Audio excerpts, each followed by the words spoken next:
केंद्रीय रक्षा मंत्री राजनाथ सिंह और मुख्यमंत्री पुष्कर सिंह धामी ने आज पिथौरागढ़ के मूनाकोट में शहीद सम्मान यात्रा का शुभारंभ किया और शहीद सैनिकों के परिजनों को सम्मानित भी किया। केंद्रीय रक्षा मंत्री राजनाथ सिंह ने कहा कि हमारी सांस्कृतिक परंपरा है, जो देश के लिए अपनी जिंदगी न्यौछावर करते हैं उनको देवतुल्य माना जाता है। जननी और जन्मभूमि दोनों स्वर्ग के समान होते हैं। उत्तराखंड देवभूमि, तपोभूमि और वीरभूमि है। उन्होंने कहा कि उत्तराखंड में 5वां धाम सैन्य धाम बन रहा है। सैन्य धाम में शहीद सैनिकों के आंगन की मिट्टी आएगी और भविष्य में भी जो वीर सपूत देश के लिए शहीद होंगे उनके आंगन की मिट्टी भी सैन्य धाम में लाई जाएगी। कभी 2 दिन पहले ही, मैंने 18 तारीख को, परसों ही मैं रिजांगला गया था। जैसा मुझे बतलाया गया, चीफ ऑफ डिफेंस स्टाफ ने बतलाया, आर्मी चीफ ने, वहां मौजूद सारे लोगों ने, कि आज तक कोई डिफेंस मिनिस्टर रिजांगला में आया नहीं था। पहले भी मुझे बतलाया गया था। रिजांगला में इस बार भी क्या हुआ है, इसकी आप सबको जानकारी होगी। 1962 का भारत और चीन का जो युद्ध हुआ था, रिजांगला में इसी हमारे कुमायूं बटालियन, कुमायूं के रहने वाले लोगों ने, 13 कुमायूं बटालियन के 124 जवानों ने जो करिश्माई काम किया है, बहनों भाइयों, उसको यह भारत कभी भूल नहीं सकता। जब हमने उनकी शौर्य और पराक्रम की गौरव गाथा सुनी, तो मैंने चीफ ऑफ डिफेंस स्टाफ और आर्मी चीफ को मैंने कहा कि मैं वहां जाऊंगा। और यह अपना विचार 5 महीने पहले मैंने व्यक्त किया था। रक्षा मंत्री ने कहा कि उत्तराखंड की हर गली, हर शहर अपने में पवित्र है। उत्तराखंड में सैन्य धाम का निर्माण एक अच्छी सोच है। उत्तराखंड में सड़क, रेल एवं हवाई कनेक्टिविटी का तेजी से विस्तार हुआ है।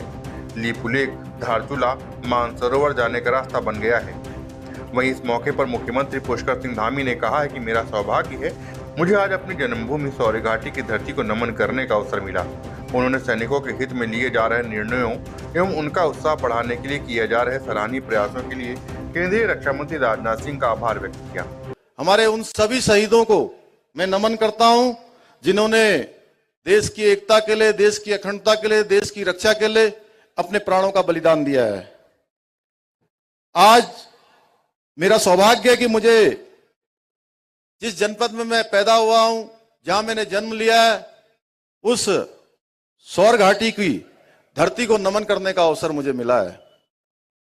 आज के इस अवसर पर मैं हम सब के मध्य में भारत सरकार के रक्षा मंत्री, जो हमेशा जब से वो रक्षा मंत्री के रूप में काम कर रहे हैं, लगातार सैनिकों के लिए एक के बाद एक नए फैसले लेकर सैनिकों का उत्साह बढ़ाने का काम कर रहे हैं, सैनिकों का मनोबल बढ़ाने का काम कर रहे हैं।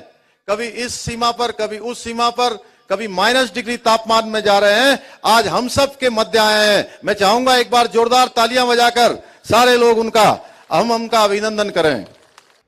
मुख्यमंत्री ने कहा कि पिथौरागढ़ जनपद हमेशा से रणबांकुरों की भूमि रही।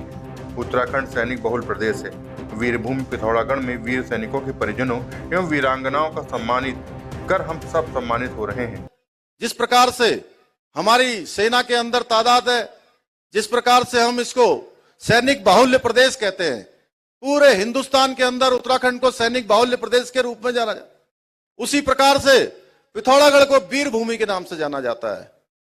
आज हम सबका सौभाग्य है कि हम ऐसे सैनिकों का, ऐसे उनके पारिवारिक जनों का हम यहां पर सम्मान कर रहे हैं। निश्चित रूप से हम उनका सम्मान नहीं, बल्कि उनको सम्मानित करके हम सब स्वयं सम्मानित हो रहे हैं।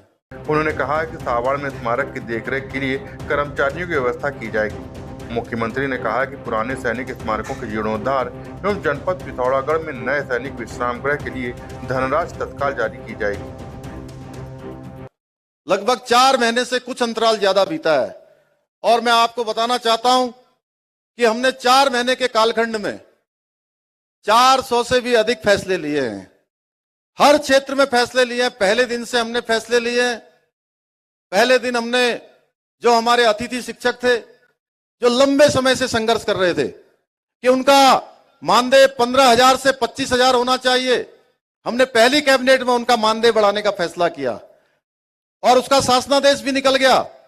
इसी प्रकार से लंबे समय से आप सबके बीच में से बात आती थी कि सरकारी नौकरियों में भर्ती रुकी हुई है। हमने 24,000 के 24,000 पद भरने का निर्णय लिया और अभी तक आधे पदों में भर्ती की प्रक्रिया प्रारंभ हो गई है। Special report Dastak times. ताजा तरीन खबरों के लिए सब्सक्राइब करना ना भूलें दस्तक टाइम्स। बेल आइकन दबाकर पाएं देश विदेश की लेटेस्ट खबरों की नोटिफिकेशन।